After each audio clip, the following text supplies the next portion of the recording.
Hello everybody, this is Fernando for the latest Cryptids and Monsters video. Another entry here based on your suggestions. This one going back into more of the scary side because it has to do with a monster that it's not a good thing. I mean, if you run into this thing, this is a creature that reportedly haunts some area here in the United States, and the encounters that people have had definitely something on the bad side. And what I'm talking about is a creature that's called the White Thing.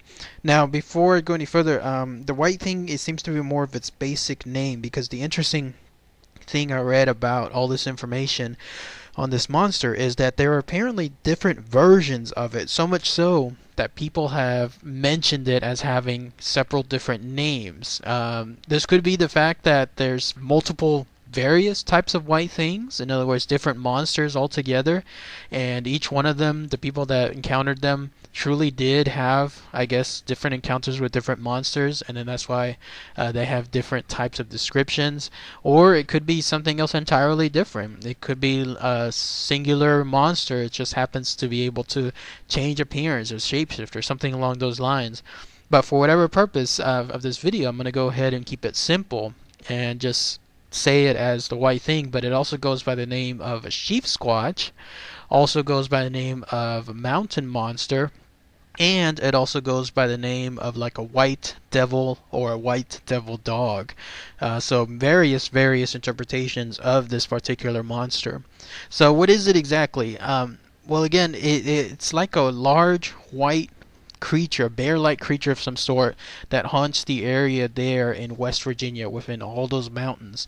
And to this day, there hasn't been really like any real proof of his existence, only more along the lines still of people encountering it. And I'm going to go ahead and give some of those examples here in a minute, and then also give, I guess, an analogy as to, I guess, its Native American side when it comes to what its mythology is there and what it could actually represent.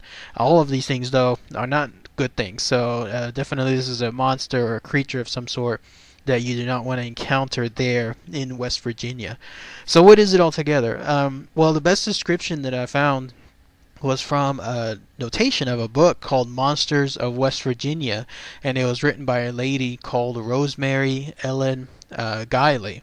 And here's what she said. I'm going to just read it word for word and give a little bit of side comments on it because she did a pretty good job of summing it up.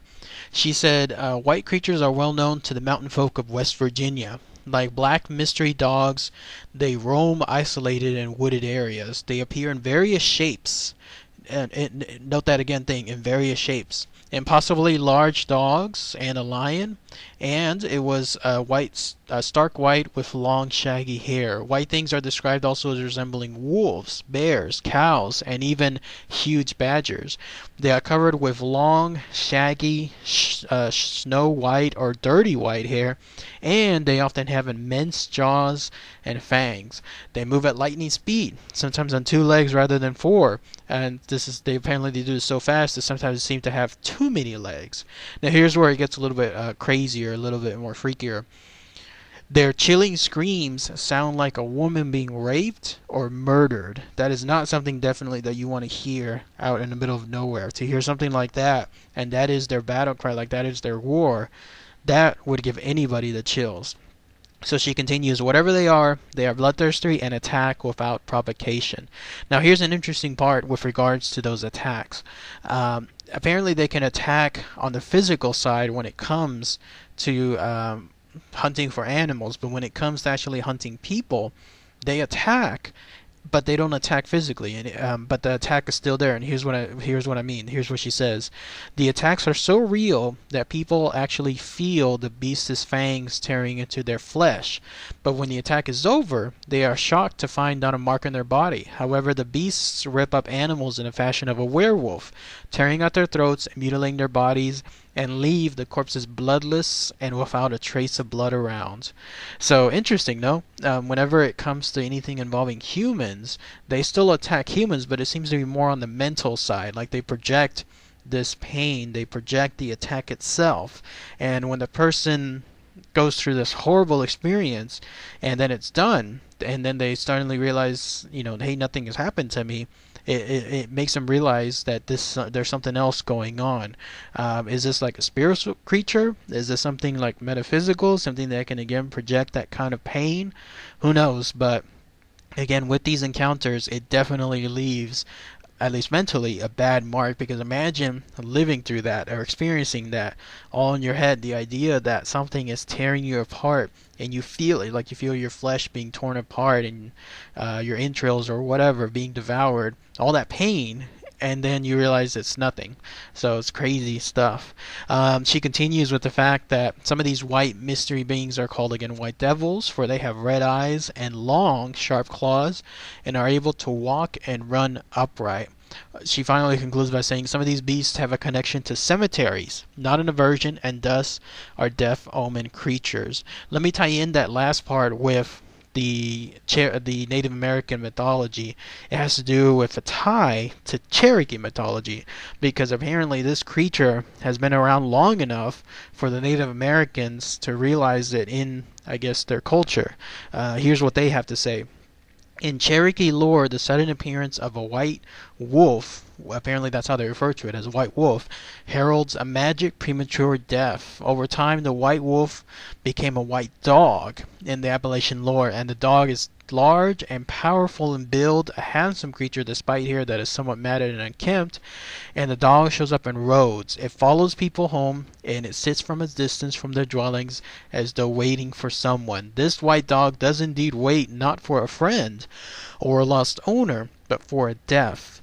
It is always seen by the person who is about to die, and sometimes by others who are close to the person. The dog, however, is invisible to others.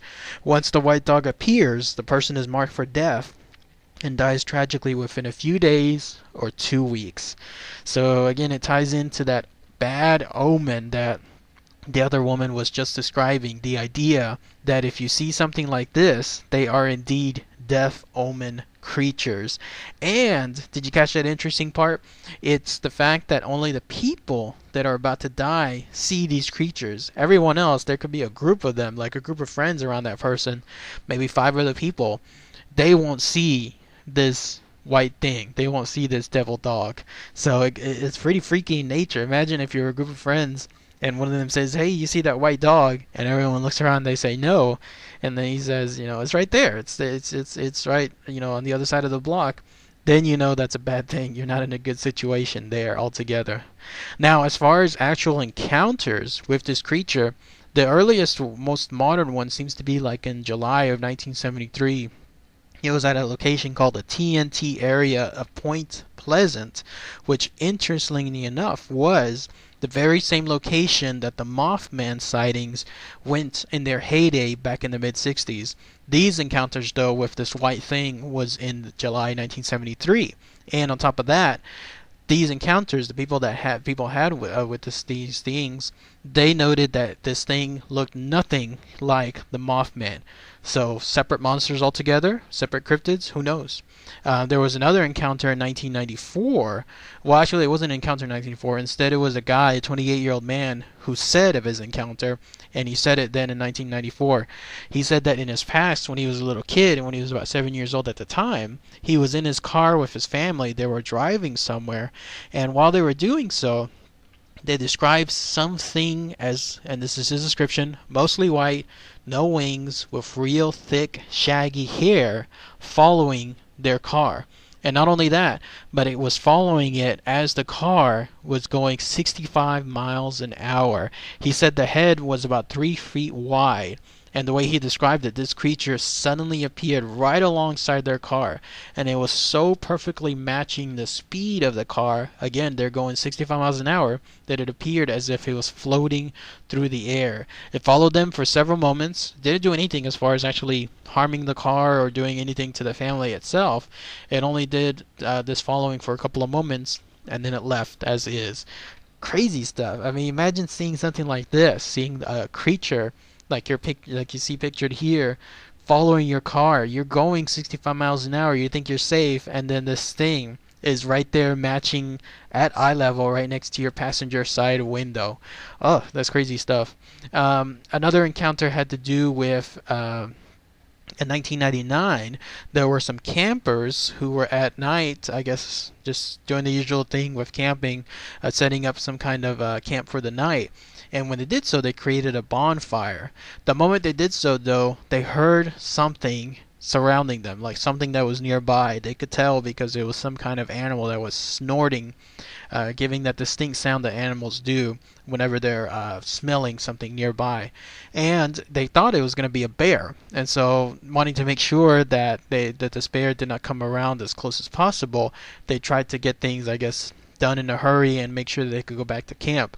That is when this thing, whatever this thing was, decided otherwise. It ran out from the darkness, and they realized that this was no bear. This was some kind of large white thing, and whatever it was, it began chasing them. They ran as quickly as they could back to their general area, wherever it was that their main campsite was, like whatever their trail home was. And so they were running. This thing was following it. Finally, I guess it let out some kind of what they described as a terrible scream, and then it stopped. It turned around and it headed right back into the woods. Maybe it did so because it just, I guess, we didn't want to bother with the hunt anymore. Who knows? But luckily for them, it decided to do that deal and just go back into the woods. Later on the next morning, they went back to the campsite, and that's when they found that everything was torn up. The way they described it, they looked like someone had tiled it up for gardening. I guess, like the idea of tearing up ground altogether to make sure the ground is fertile with soil.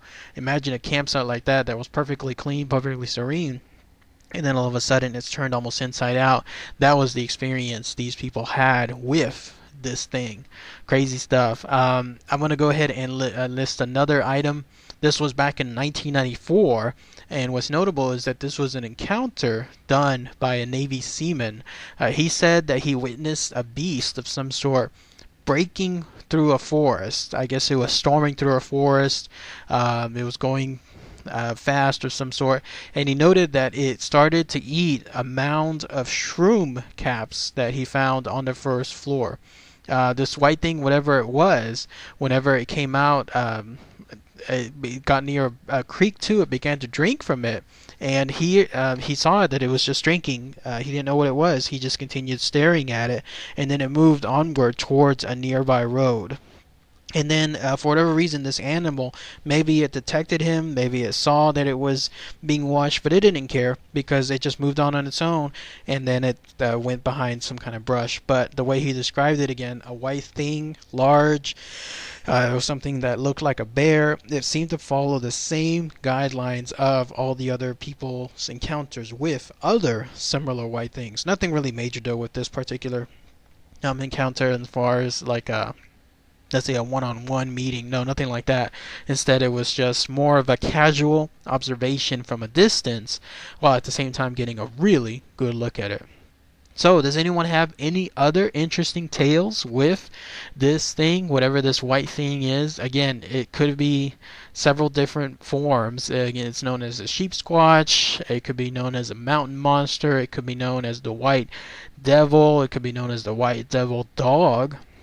So if anyone has any of the more encounters of this thing that they can relate, any more recent ones in particular, again with the last one being 1999, then please let me know. Post those comments below, especially if you're in the West Virginia area, because this thing, the way it haunts that area, it seems to be very particular to it. It doesn't move anywhere else.